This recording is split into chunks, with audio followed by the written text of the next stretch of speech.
يا جماعه الاهلي لازم يكسب بورتو. المباراه ديت حياه او موت. المباراه ديت لازم ان انا كنادي اهلي لازم اكسبها، حتى لو مش هصعد لدور ال 16 بس لازم ان انا اكسبها عشان ما اخليش اي حد يشمل في النادي الاهلي. ما اخليش واحد زي احمد حسام ميدو يطلع يقول لك لعيبه النادي الاهلي ما تعرفش اساسيات الكوره. ايه الكلمه اللي انت بتقولها دي يا ميدو؟ ازاي تقول على لعيبه النادي الاهلي كده؟ قال لك دول ما يعرفوش اساسيات الكوره وعملوا ايه في كاس العالم للانديه. عملوا ايه في كاس العالم للانديه؟ اديك انت قلتها، الناس دي بتلعب في كاس العالم للانديه. انما انت كمشجع للزمالك او منتمي لنادي الزمالك، انت الزمالك فين من الكلام ده؟ مفيش. هو الزمالك ليه ما بيروحش البطوله الافريقيه؟ كلمني يا ميدو عن انجازات الزمالك. ليه الزمالك ما بيروحش افريقيا؟ الزمالك اخره الكونفدراليه وبيطلع منها ما بياخدهاش. يا ميدو عيب تقول كده على لعيبه النادي الاهلي وتقول ما يعرفوش اساسيات الكوره. ده واحد غيرك المفروض يقول لك اشجعهم. والله العظيم لو الزمالك بيلعب في كاس العالم للانديه لا اشجعه يا عم. ليه؟ بيلعب باسم مصر. يقول لك النادي ده منين؟ ده النادي ده من مصر. بيلعب باسم بلدي. لو ما كنتش انا اشجع النادي اللي بينتمي لبلدي، اشجع انديه الفرقه الثانيه؟ ازاي؟ امال فين الانتماء؟ يبقى فين الانتماء للبلد؟ فين الانتماء للبلد يا ميدو؟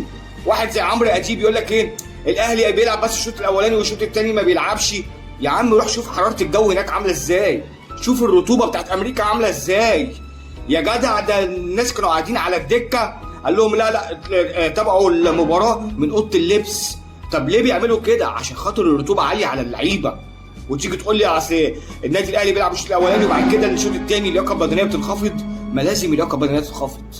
انت جايب لعيبه مش متعودين على حراره الرطوبه ديت، ومع ذلك برضو اللعيبه بتلعب على قد ما تقدر. هنعمل ايه؟ عادي، ما انا مش داخل كاس العالم عشان كاس العالم للانديه، بس يكفيني اللي انا بشارك فيه. انما انتوا فين من الكلام ده؟ انت كاحمد حسام ميدو او عمرو اديب قول لي الزمالك فين من الكلام ده؟ قول لي الزمالك امتى يروح كاس العالم للانديه؟ قول لي الزمالك امتى يروح افريقيا؟ قول لي الزمالك اخره كونفدراليه بس. الزمالك الثالث في الدوري على التوالي بقاله بتاع 3 سنين. بتتكلم في امتى وهو جاي تقول لي اصل النادي الاهلي ولاعيبته ما يعرفوش اساسيات الكوره؟ اما النادي الاهلي ولاعيبته ما يعرفوش اساسيات الكوره، هم مين اللي يعرفها؟ يا راجل حرام عليك. ياسر ابراهيم مخليه ريبيرو يكلم نفسه، يقول لك طب اعمل ايه؟ ياسر ابراهيم دلوقتي اتصف الاماميه، انا اعمل ايه دلوقتي؟ مفيش مشكله، خلاص ملهاش حل تاني. يلعب مكانه ببيكهام وجنبيه اشرف داري، وعندك في حراسه المرمى الشناوي، وعلى اليمين خلاص يلعب بعمر كمال عبد الواحد بدل محمد هاني. محمد هاني بعد الجول الثاني بتاع بالميراس والتاكلينج اللي هو خده بدري عن ميعاده، محمد هاني نفسيته متدمره. وخلي بالكم محمد هاني مجهد ومش في احسن حاجه، فلازم يلعب بالبديل بتاعه على طول عمر كمال عبد الواحد. في الشمال انا رايي ابدا خلاص بالدبيس، ملهاش حل تاني. ابدا بالدبيس، ولو الدبيس ما كانش موفق نزل العش الشوط الثاني. طب في نص المرمى نظرا طبعا ان مروان عطيه عنده انذارين فمالوش حل الا هو لازم ينزل ديانج، وده وقت ديانج. يعني هي جت من عند ربنا ان مروان عطيه ياخد انذارين عشان خاطر ديانج يشارك. جرب ديانج، ليه مش مقتنع بيه؟ جربه، ما يمكن يعمل معاك الفرق النهارده. هتلعب بديانج وجنبيه محمد بن رمضان وجنبيه على طول حمدي فتحي، وقدامهم هتلعب ناحيه الشمال لازم بن شرقي بديل تريزيجيه. بن شرقي اما نزل في الشوط الثاني في ماتش بالميراس صنع الفارق، كنت تحس ان فيها هجمات مؤثره من ناحيه الشمال بقياده بن شرقي. انا بقول لك خلاص نزل بن شرقي، ولو بن شرقي حسيت لو مجهد خلاص انزل بتريزيجيه الشوط الثاني. طبعا على اليمين هيلعب بزيزو، وفي قلب الهجوم وسام ابو علي. وان شاء الله التوفيق للنادي الاهلي النهارده.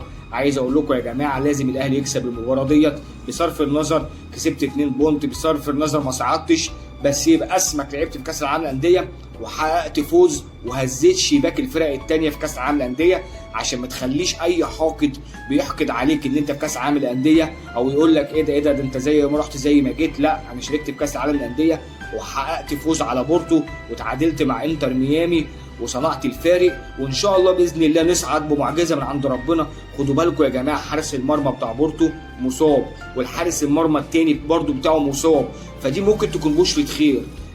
دي ممكن تكون بشرة خير من عند ربنا ان احنا النهارده كلاعيبه النادي الاهلي ناكل النجيله ونحاول نفرح الجماهير، ومين عارف ما ممكن نسعى للدور ال 16.